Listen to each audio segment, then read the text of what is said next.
Hey guys, welcome back. As you know, I always put my appliances to the test, and today I wanted to see how the Ninja Double Stack held up to cooking 3 pounds of bacon. The first thing I did was I got out 3 pounds of bacon, slapped it on the cutting board, and I chopped it right in half. Because when you chop them right in half, it makes the perfect length slices to actually just lay down in the basket of the air fryer. Now, one thing I did do was on my first attempt, I decided to lay 6 slices on the very bottom rack, and then I wanted to lay an additional 6 slices on the top rack just to see what would happen.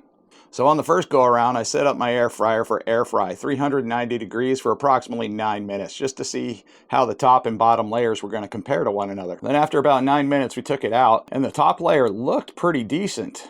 I decided to flip over a piece and see what was going on there. I wasn't too upset with the quality of this. It's a little bit flimsier than what I would usually eat, so I put it back in for a little bit longer. So once I got done fumbling with all the switches on the screen, and nobody wants to see that, I put it in for an additional 5 minutes just to see how it was going to turn out. Now, the main reason I did this is I wanted to see how the top layer on the rack would compare to the bottom layer on the grill plate.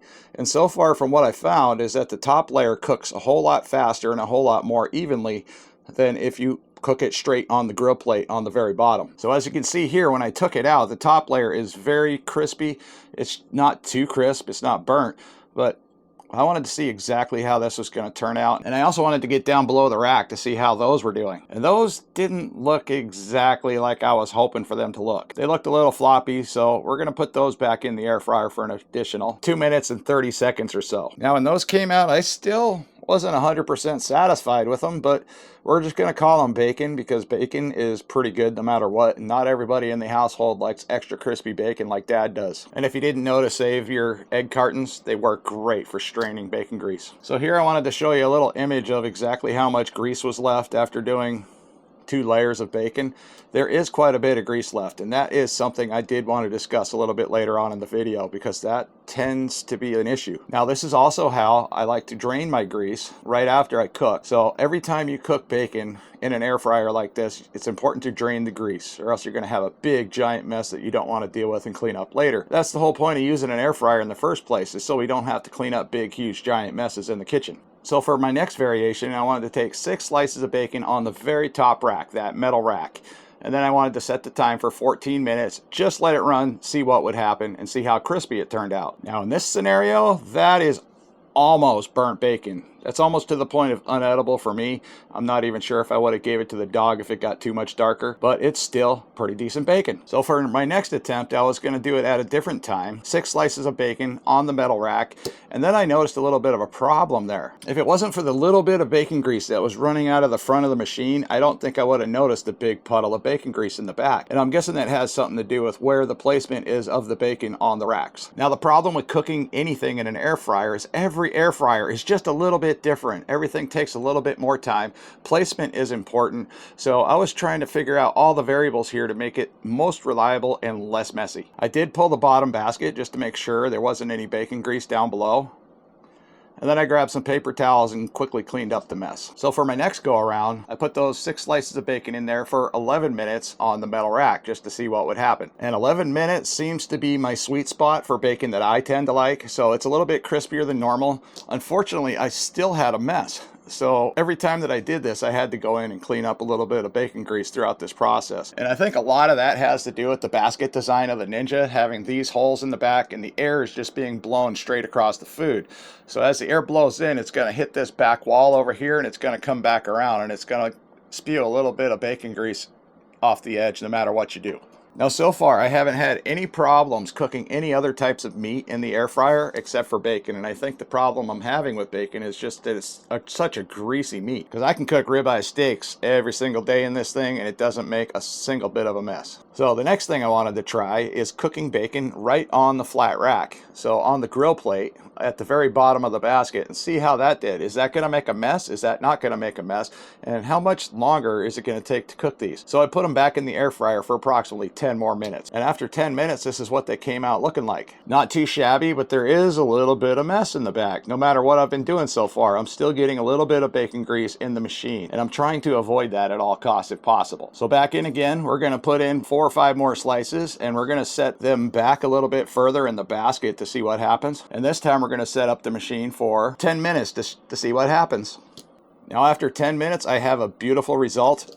And I still have a little bit of bacon grease left in the machine. So I'm guessing every single time I use this machine, I'm just gonna have to pull that basket out, check the very back of the machine, make sure that I wipe it up and clean that little mess up before I keep on going. Because if you keep on going, all that bacon grease is going to work its way down inside the machine and it's just going to screw up all the mechanics. But I did find that you can leave the bottom grill plate intact and still drain the bacon grease safely. So now we're going to try another 5 slices on the metal rack. And we're going to change up the time to 9 minutes just to see what happens. And just like that, we have a pretty decent looking product that's coming out of the rack. I'm pretty satisfied. There is a little tiny puddle in the back. So again, I had to clean and clean and clean, but it's not bad. It's not as bad as I would have thought. It's definitely not as bad as if I were to have let it sit in there and never noticed it in the first place. So again, back with another 4. Now we're going to set the 4 back a little further and see what happens. We're going to put those in for 9 minutes and see if we can still create a mess. And just like that, I made bacon again. I'm doing pretty good so far, but yes, I still have a little bitty puddle in the back of the machine, and this is driving me bonkers. So for my very last attempt, I wanted to try out the new feature on the machine, which is using dual zone, so I can use the top and bottom. And I just happen to have this many pieces of bacon left, so I had 5 pieces in the top rack, 5 pieces in the bottom rack. And then I had to kind of figure out, okay, since we're using the top zone and bottom zone with this particular type of air fryer, it takes a little bit of extra time, but we're going to set up the first go around for 9 minutes just to see what it looks like when it's done. If it needs some extra time, we're just going to slowly go up with some small incremental numbers and see how that works. All right, we started out with 9 minutes. Let's see what it looks like. That doesn't look like very cooked bacon to me on the bottom rack or on the top rack there. The top rack did look a little bit more cooked overall, but the top rack did look a little bit more cooked than the bottom rack. So we're going to put this in for an additional 3 minutes and see what happens. And just like that, 3 minutes is over. The bottom rack is looking a little bit better. Let's see what the top rack looks like. The top rack looks pretty decent. That's edible bacon right there, in my opinion. But let's put them back in for maybe 2 more minutes. Okay, the final product. This is the last batch, by the way. So I'm going to pull this out. I'm also going to check inside the air fryer for any drippage on the top and bottom racks to see what happened there, if anything did happen. And so far, both of these look really nice. They look pretty comparable as far as cook time and temperature now. There is a little tiny drip in the very bottom pan. There's a whole lot more in the top rack for some reason. And they're both set up identically the same. I'm not sure exactly why this happened. But my point is that if you're going to buy a product, it's really important to actually experiment with these timings, because this air fryer here is going to be slightly different than this same air fryer maybe at your house. So definitely give these experiments a try. You know, start out with 3 pounds of bacon. You're going to be cooking a lot of bacon anyways, and definitely check inside the machine for messes and stuff like that. If this video was helpful to you, or if you might want to purchase this product, I'll provide an affiliate link down below just in case. But I love this air fryer. I use this thing every single day, and I've just been messing around with it a lot, just trying to find out what I can do with it and what kind of messes I can make and how easy it is to clean up. Because so far, cleaning these baskets is a joy compared to cleaning the type of air fryers that have a swing door. Because the door, everything inside it gets all cluttered up with stuff. But my point is, this is a pretty amazing machine, and it comes with all the basic Ninja programming available. So it's just quick, easy setup, and it's super easy to use.